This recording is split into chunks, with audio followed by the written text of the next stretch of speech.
Colonel Morrow picked up the dossier with Tierney's name on the tab, held it for exactly 2 seconds, and placed it back on the table without opening it. That was the first thing. The second thing happened 30 minutes later, on the assessment range at Fort Kilmore, in the high Nevada desert, where the government had been training soldiers to shoot at difficult things for 42 years.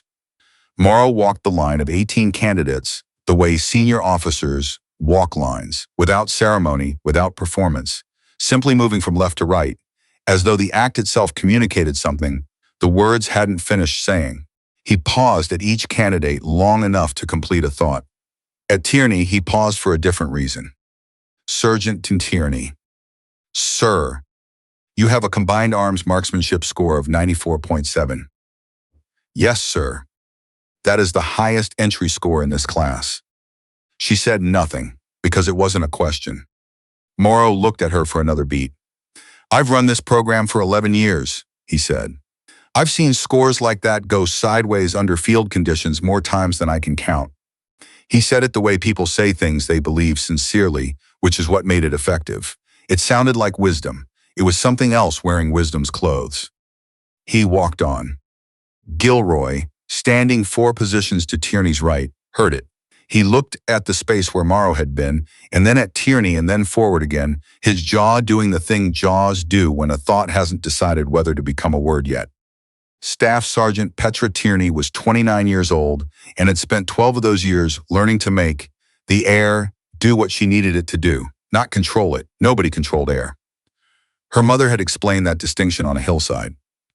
Outside Billings, Montana, when Tierney was still small enough that the rifle had to be braced against a rolled sleeping bag to keep the stock from riding off her shoulder.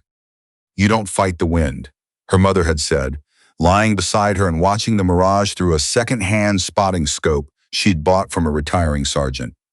You read it. Big difference. Fighting means you're trying to force something. Reading means you're paying attention.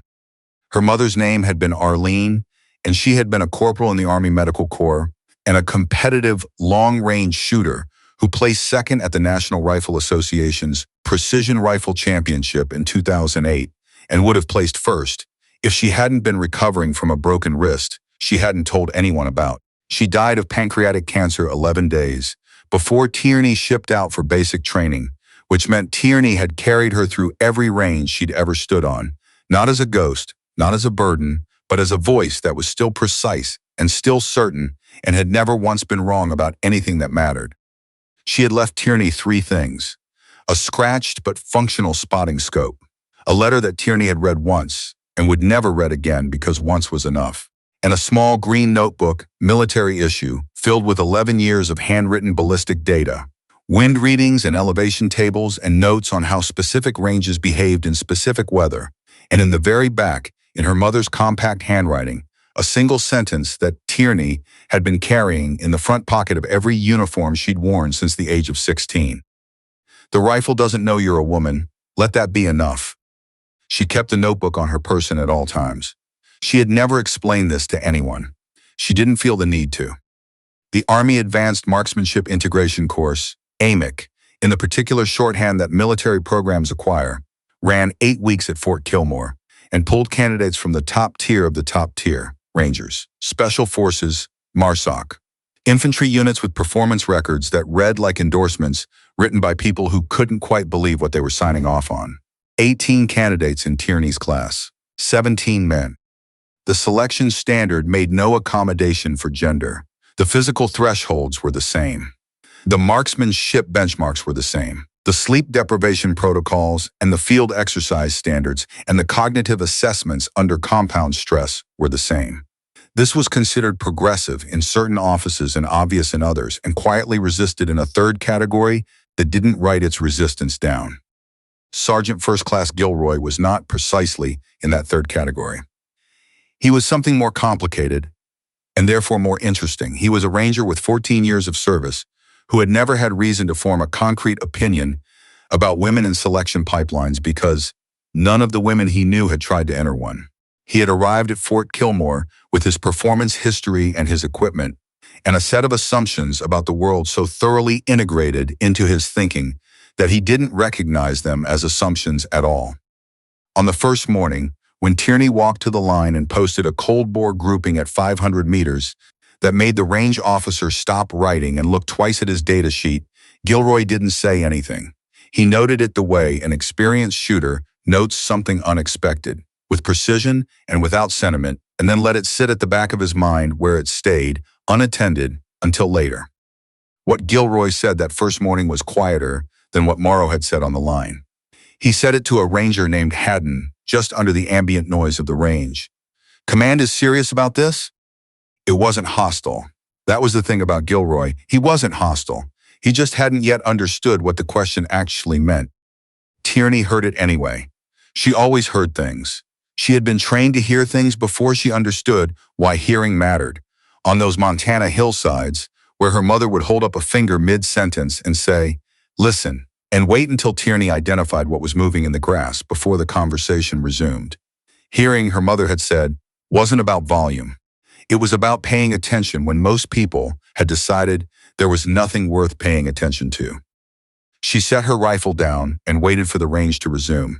She did not look at Gilroy. She filed what he'd said in the same place she filed everything, carefully, without comment, available for later. The problem with her rifle began on day 9. It was subtle enough that most candidates would have attributed it to wind variation or a slight change in their position. The groups weren't catastrophically off. They were inconsistently off, which was a different and more specific problem. Consistent error was explainable. Random variation within a range meant something mechanical. Tierney stripped the rifle that evening with the methodical attention of someone who understood that a firearm at long range was not a tool that tolerated ambiguity. She found it on the third pass. The zero plate, the small component that anchored the scope's calibrated zero to the action, had been backed off a quarter turn. Not enough to be obvious. Enough to introduce exactly the kind of drift she'd been seeing. A scope didn't back its own zero plate off. Someone had put a driver to it. She held the component under the light for a long time. Then she reinstalled it, applied thread-locking compound from her kit, re-zeroed at dawn using 5 rounds she logged and paid for herself, and said nothing to anyone. Not because she didn't know who had done it. She had a suspicion that constituted something close to certainty.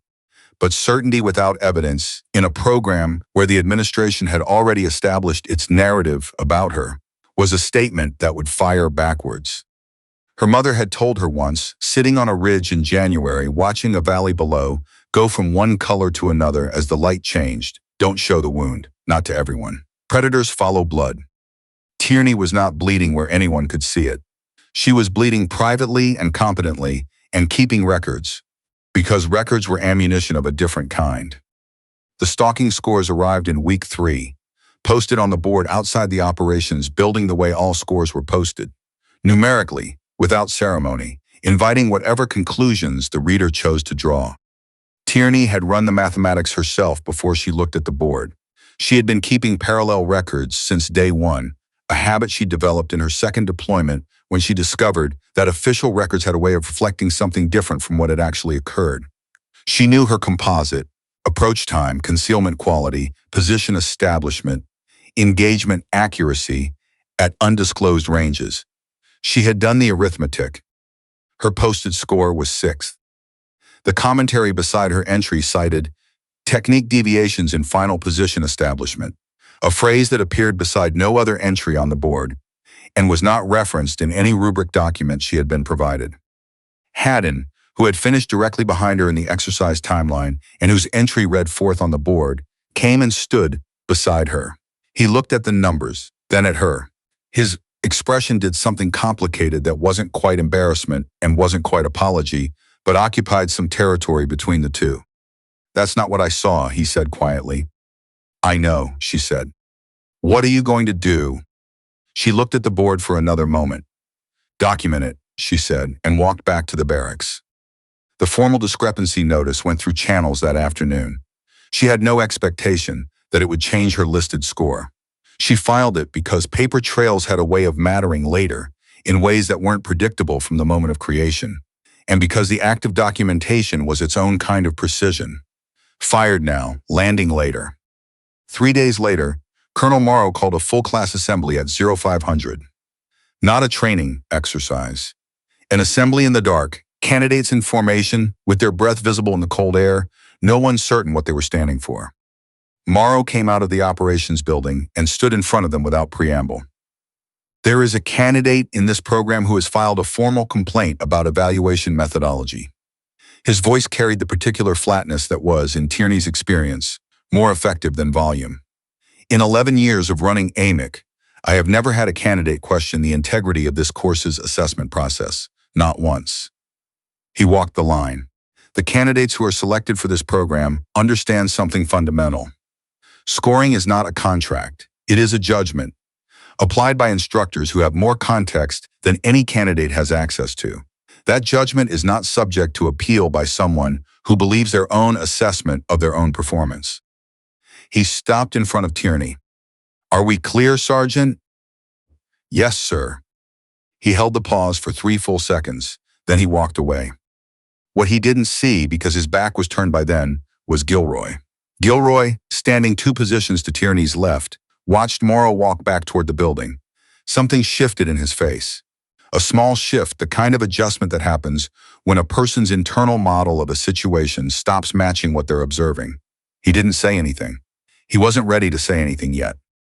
But the shift had happened, and Tierney, who was not watching Gilroy, had registered it anyway. In the way she registered everything, quietly, precisely, filed away without comment. Specialist Farrow was 23 years old, and technically gifted in a way that sometimes looked like something else from a distance. His fundamentals were exceptional. His trigger control was smooth. His reading of environmental indicators was intuitive in the way that certain skills become intuitive when they've been absorbed early enough to skip deliberate learning. But the moment an instructor's eyes were on him, something shifted. His breathing changed. His timing on the trigger broke into something choppy and anxious. His groups opened. He was not shooting the same rifle he shot when no one was watching. Tierney found him on the secondary range at last light on a Tuesday, running dry fire drills by himself in the fading heat. "Your breathing changes when someone's watching," she said. He looked up. She had crossed the range without noise, which she hadn't consciously decided to do, but which happened that way regardless. "Ma'am, you're trying to control it. You're overriding your natural respiratory cycle because you want it to look right, and that's making the pause inconsistent." She crouched beside him. "Have you hunted?" He looked at her carefully. "Yes, ma'am." "Deer?" "Mostly some elk." "Then you've been holding your breath before the shot since you were a kid." Deer hunters hold through the pause because at short range the difference doesn't matter. At sniper distances, it does. You're not supposed to hold. You're supposed to find the natural pause, the bottom of your exhale, the half second before the inhale starts. Fire inside that window. You stop fighting your own body and start working with it. Farrow was quiet for a moment. "Why are you telling me this?" It was a fair question. In a course where less than half the candidates graduated, helping a competitor was, by a certain calculation, working against yourself. "Because that's not how I was raised," she said. She left him to practice. The next morning, his groups tightened considerably. The chief instructor noticed and said nothing, but his expression said something. Word traveled in small groups the way it always travels, quietly, efficiently, and with better accuracy than the people it traveled about would have preferred. The integration exercise arrived in week 5.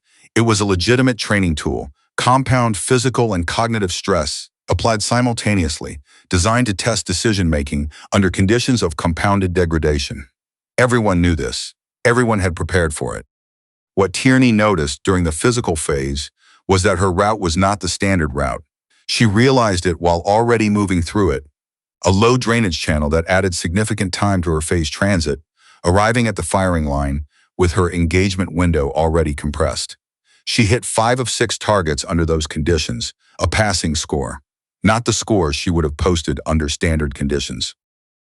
In the debrief, she described her decision-making process accurately and in full.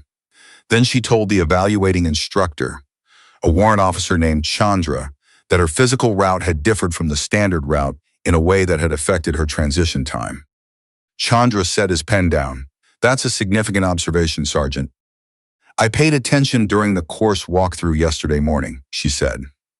"I noticed my route marker was different from the standard. I memorized both routes so I'd have a reference point if the difference mattered. The silence that followed was the kind that has weight. I see, Chandra said. He closed his notebook. The posted score reflected 5 of 6 with a notation on transition time. No mention of route variance. What happened the following morning was this. Gilroy came to find Tierney in the common area of the barracks where several candidates were present, and he did not do it quietly. He held up his phone. On the screen was a photograph taken during the course walkthrough the previous morning, before the exercise began. 2 route markers, clearly visible. 1 standard path, one that led through the drainage channel. I took this because I thought it was a mistake, he said. His voice was not quiet. It was deliberately not quiet. Then the exercise happened and I started adding things up. The room had gone very still. Gilroy looked at Tierney, then at the photograph, then at Tierney again.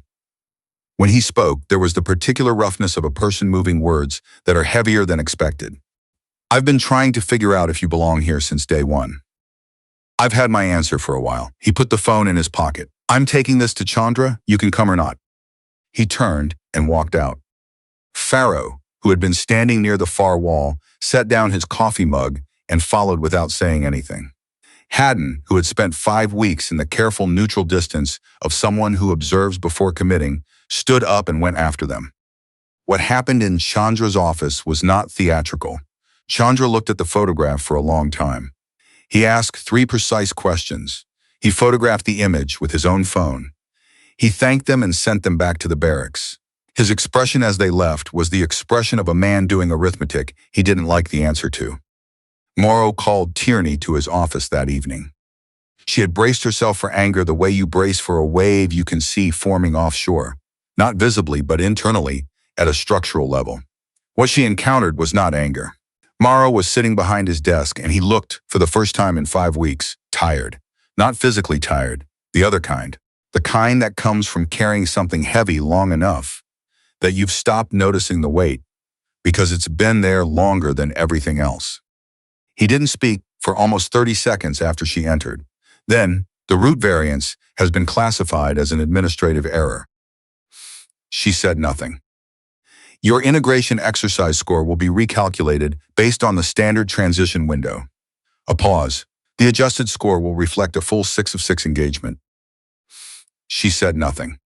He looked at her then, not the way he had been looking at her for 5 weeks. Not the way a man looks at a problem or something to be managed, but the way one person sometimes looks at another when the architecture between them develops a crack that wasn't intended. Is there anything you'd like to say? She held his gaze. No, sir. He nodded slowly, dismissed. She walked out of the building into the evening air, and she stopped and put her back against the wall and closed her eyes for exactly 10 seconds. Just 10. In those 10 seconds, she let herself feel the full weight of 5 weeks, not in scores or standing, but in the pure grinding expenditure of energy required to remain unbroken when the pressure was specifically designed to break her. 10 seconds. Then she opened her eyes and walked back to the barracks because there were still 2 weeks of program remaining and a target sitting at 1,200 meters across a canyon vent in the Nevada backcountry that no candidate had hit in 18 years. Morrow introduced it on the second day of the final range block, standing at the canyon's eastern rim with his back to the valley below and the late afternoon light cutting across everything. Thermal target Bravo, he said, has been in position at this range for 18 years. It was installed by the original design team as a theoretical ceiling, a target placed at conditions representing the outer boundary of what physics and human skill in combination could reliably achieve. 1,200 meters, canyon-channeled thermals from the geothermal vent on the valley floor. A target profile that presents a realistic engagement surface with no margin for error. He let that settle. In 18 years, he said, this course has run 412 attempts at thermal target Bravo. No confirmed hit. He looked across the candidates. This is not a failure of those soldiers. These were exceptional people. The shot has not been made because the conditions of this canyon create a thermal environment that cannot be fully accounted for by standard calculation methodology. He paused. Then, without inflection, he looked directly at Tierney. Physics says so, he said, just those 3 words, and then he moved on to the afternoon schedule. Every candidate standing in that formation had received the message at the same frequency, regardless of whether Morrow had intended it for all of them. Farrow, walking back toward the range beside Tierney, said in a low voice, "That was for you." "I know," she said. Gilroy fell into step on her other side. He said nothing for a moment. Then, "He's writing the story before the ending exists." "I know," she said again. "So what's your story?" Gilroy asked. She looked forward. "Same one it's been since the beginning," she said. That evening, after the formal training day ended, Tierney walked alone to the canyon rim, not to the firing line, not to where the target was. She went to the high point, above the vent, a flat section of volcanic rock that gave a direct sight line to both the firing position and thermal target Bravo. And she sat down and she watched. She watched for nearly 2 hours. The canyon's thermal behavior was not what the briefing materials had described. That wasn't a surprise. Theory was a starting point. Observation was the thing that mattered.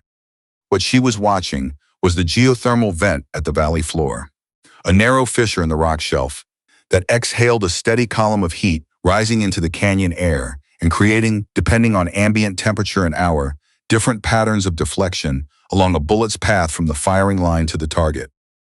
The patterns were not random. She had been watching for 41 minutes when she saw it clearly for the first time. A rotation in the smoke column above the vent, a cyclic compression and release that moved in a specific direction and reversed on a specific interval. She counted it once, not trusting the count. Watched it resolve again, counted again, 7 seconds of upward thermal push, 4 seconds of relative settlement, the plume drawing narrower and momentarily vertical before the cycle began again. 11 seconds total, 7 and 4.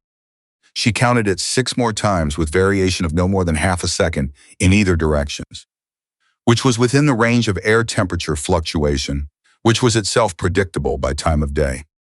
This was not random canyon behavior. Hidden beneath 18 years of briefings that characterized the vent as an unaccountable variable, ignored by 412 candidates who had never come to this rim and simply watched, was a pattern. And patterns had solutions. Her mother had said once, lying on a winter ridge watching a frozen creek below, "The ground is always telling you something. Most people just don't sit still long enough to hear it." Tierney sat still for another 40 minutes, doing the mathematics in her head. Bullet flight time at this velocity, this range. The point in the 11-second cycle at which the thermal's influence on the bullet's path dropped from a variable too large to account for to one small enough to work within. The alignment between her natural respiratory pause and the 4-second settlement window, and whether they could be made to coincide. They could, but the timing would have to be exact. When she walked back to the barracks, it was full dark, and the temperature had dropped 15 degrees. Chandra was sitting outside the operations building. He watched her come in from the direction of the canyon without asking where she'd been, finished his coffee, and went back inside. The fourth morning arrived the way mornings arrive, when they understand they're going to be remembered. Tierney was awake before 0500. She lay in the dark for 60 seconds, doing nothing except breathing and letting the day find its shape. Then she got up, went through her pre-shoot protocol with the rifle, and walked to the mess for coffee she barely tasted. At 0800, the candidates assembled at the primary firing line. 17 of the original 18. One had gone medical in week 6. The canyon stretched ahead, and 1,200 meters across it, invisible at this distance without optics, thermal target Bravo waited exactly where it had been waiting for 18 years. Each candidate had 1 round. The instructors were there to observe and to confirm if the impossible became something else. Morrow stood slightly apart from the group, arms at his sides. The first candidate stepped to the line. He was technically exceptional. He set up, made his environmental red, applied his calculations, and fired.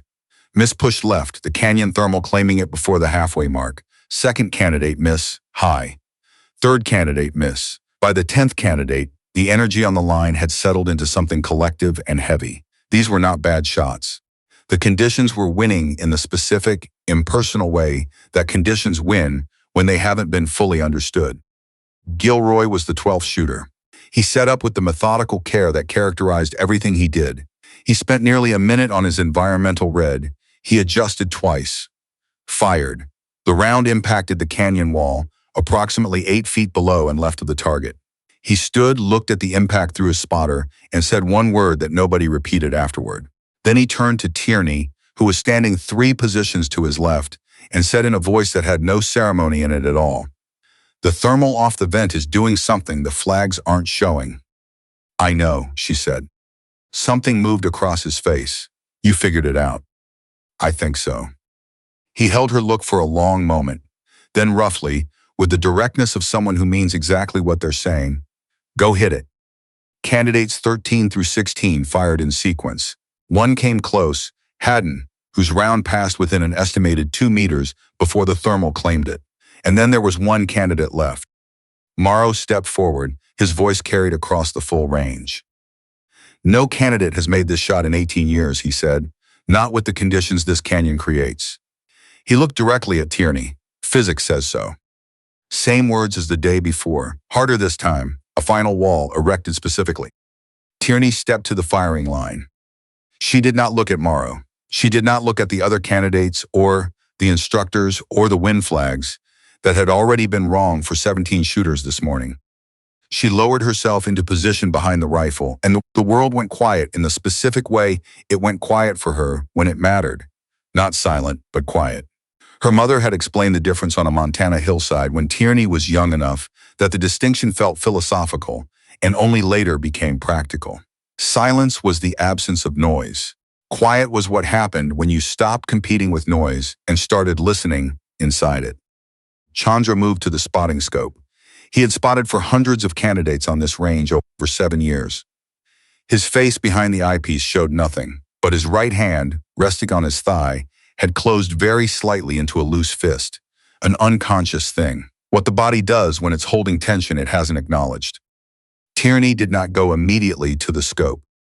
She looked at the canyon. Gilroy, watching, felt something change in the quality of his attention. Every other candidate had gone straight to the scope. Tierney was doing something different. She was watching the canyon the way you watch something you've already studied, not searching for information, but waiting for the specific moment you've done the work to recognize. Chandra, behind the spotting scope, moved his eyes slowly across the canyon floor. He was looking for what she was looking for. After nearly 30 seconds, he found it. The smoke column above the geothermal vent, cycling in a pattern he had worked this range for 7 years without once noticing. He said nothing. He watched. Tierney pressed her cheek to the stock. She found the target in the scope.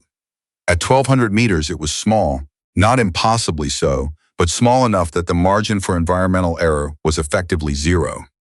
She took a breath, let it out, found the bottom of the exhale. She did not fire. She let the window pass and took the next breath. Farrow felt the tension on the line tighten by a degree. A full minute had passed since she'd settled in. That was long. Not disqualifyingly long. Long enough that a few candidates were exchanging glances. Gilroy exchanged glances with no one. He was watching the back of Tierney's head with the conscious, deliberate attention of a man who has decided that what he's about to witness is the kind of thing you want to have been present for. Tierney was counting. She had begun her count from the last observed cycle before settling into position. She was at 4. 7 seconds of thermal push, 4 seconds of settlement. At the second of the settlement window, the plume's influence on the bullet's path through the critical mid-canyon zone dropped to within her working margin. That window lasted approximately 2 seconds. Inside those 2 seconds, with the round's flight time factored, she had a viable shot. Her mother had said, "You don't beat conditions you can't control. You wait for the moment they give you what you need, and you're ready." 6 seconds. She let the breath complete, found the pause. 7 seconds, the thermal pushed. The smoke column widened above the vent. 8. 9. The column began to draw narrow, the settlement phase beginning. Her finger made contact with the trigger, not pressure, contact, the beginning of a conversation. 10. The mirage in the scope flattened. The heat shimmer between her and the target, which had been undulating in a direction she'd been tracking since she picked up the scope, shifted into the orientation she'd been waiting for. There. She didn't think. Thinking had been for the 2 hours on the canyon rim in the cold dark. This was for something past thinking. She fired. The rifle moved. The report cracked across the canyon and returned from both walls at once, a doubled sound that rolled up through the rock and the thin desert air and scattered into the mountains beyond. Nobody breathed. Chandra was at the spotting scope with the target centered. 1 second, 1.5, 2. At 2.1 seconds, clang. The sound returned from the canyon walls, clean and unmistakable. Metal meeting metal in the specific way a steel target sounds when struck by a round that arrived exactly where it was sent. For the first time in 18 years, Chandra pulled his eye from the scope. He looked at Haddon, who was staring at him with an expression that had no precedent on his face. Open, unguarded, the face of a man who has just watched something recategorize itself in his understanding of the possible. Center mass, Chandra said. His voice was completely level. Not because he felt nothing, because if he let what he was actually feeling into his voice right now, it would come out as something inappropriate for a warrant officer on an active training range. Gilroy made no sound. He turned away from the range, put one hand over his mouth, and stood like that for a moment with his back to everything. Nobody looked at him during that moment. That was the right call. Pharaoh said something that wasn't a word. He had both hands on top of his head, looking at the canyon, and then at Tierney, and then back at the canyon. Haddon sat down on the ground where he was standing, as though his legs had made a decision the rest of him hadn't authorized yet. Tierney was still in position. She hadn't moved. She was still behind the rifle, still looking through the scope at a steel target 1,200 meters across a canyon that 18 years of exceptional soldiers had been told was beyond what physics allowed. Then slowly, she stood. She stepped back from the firing line. She turned around. Colonel Morrow had not moved. He was standing exactly where he had been standing when he said the words. He had not moved in the 90 seconds since the sound had come back from the canyon. He was looking at Tierney with an expression that was doing something complicated and private that no one watching could have named with any precision. It was not anger. It was what anger becomes when it runs out of oxygen. Something raw and undefended. Something that had been underneath the anger the whole time and had been using the anger as a wall. He found her afterward, standing apart from the group near the canyon rim with the green notebook in her hands. He came and stood 10 feet away and waited, in the awkward and uncharacteristic way of a man who has something he needs to say and doesn't yet know how to begin, which was unusual. Morrow was not a man who had difficulty beginning things. Tierney put the notebook back in her pocket. She looked at him. "My sister's name was Rachel," he said. She went very still. She was 24 years old. He looked at the canyon, not at her. She was the first woman to attempt the predecessor program to this one, 26 years ago. He was quiet for a moment. She made it 9 weeks, not because of the physical standard, because of the other kind of pressure, the kind that comes at you from every direction all the time when you are the only one in the room, and everyone in the room has already decided what you are before you open your mouth. He stopped, collected himself in the way of a man who has been practicing this moment for a long time without knowing it. She left the program, and she never fully came back from it, not to who she was before she walked in. He looked at Tierney now. "I spent 20 years believing that the right thing to do was to protect women from that a program like this cost more than it returned, that my job was to make sure no one else's Rachel walked through a door that was going to take something from her she couldn't get back." A long pause. "I was wrong," he said. "Wrong about what protection means, and wrong about what it costs when you make that decision for someone else without asking them." Tierney held his gaze for a long moment. "I'm sorry about Rachel," she said. "I mean that." He nodded. "I know you do." The wind moved through the canyon, a low sound, old and indifferent, air through rock that had been there before either of them was born. "No one has ever gone to that rim," Morrow said quietly. "Not in 18 years. No candidate has gone up there and watched long enough to find the pattern. They may not have known what they were looking for," Tierney said. Something in that answer landed, somewhere in him that hadn't been reached in a long time. "No," he said after a moment, "they may not have." He reached into his breast pocket and removed an envelope. He held it in both hands before extending it. "Official commendation," he said. "Highest individual performance score in the history of this program, and a letter of endorsement for the Ranger integration pathway. My signature. He paused, not as politics, not as something I was pressured to produce. He held her gaze. As respect, he said, earned in 8 weeks by a soldier who is better at this than anyone I have trained in 11 years. Earned despite conditions I created specifically to prevent it. Another pause. I'm asking you to accept it as what it is. Tierney took the envelope. She looked at it, then at him. What are you going to do with what you learned? She asked. He held the question for a moment. Change what the next 11 years look like, he said. She looked at him for a long time. Then she said quietly, Rachel would have made a fine soldier. Something moved across Morrow's face, quick, private, and very deep. Yes, he said after a moment, she would have. He straightened. Congratulations, Sergeant Tierney, he said, on a shot that 18 years of this program said couldn't be made, and on 8 weeks that I hope will take longer than that to stop teaching me something. He extended his hand. She shook it. His grip held 1 beat longer than a formal handshake. In that 1 beat was everything that didn't have words. Then he turned and walked back toward the operations building. Gilroy, who had watched the entire exchange from 30 feet away, let out a slow breath. He looked at Tierney, raised an eyebrow. She looked back at him. Don't, she said. I wasn't going to say anything, he said. You were going to say something. Gilroy considered this with the deliberateness he brought to everything. I was going to say it more diplomatically than that, he said. And Tierney, for the first time in 8 weeks, allowed herself a sound that was almost a laugh. Half a second, gone, but it had been there. That night she sat on the edge of her rack in the empty barracks and took the green notebook out for the last time. She ran her thumb along the worn cover, the edges softened by 12 years of being carried close to a person. She opened to the back page. Her mother's handwriting, compact, precise, certain. The way her mother had been about everything that mattered. The rifle doesn't know you're a woman. Let that be enough. Tierney had read that sentence during a night exercise in Iraq when she was 22 and convinced she was about to be sent home.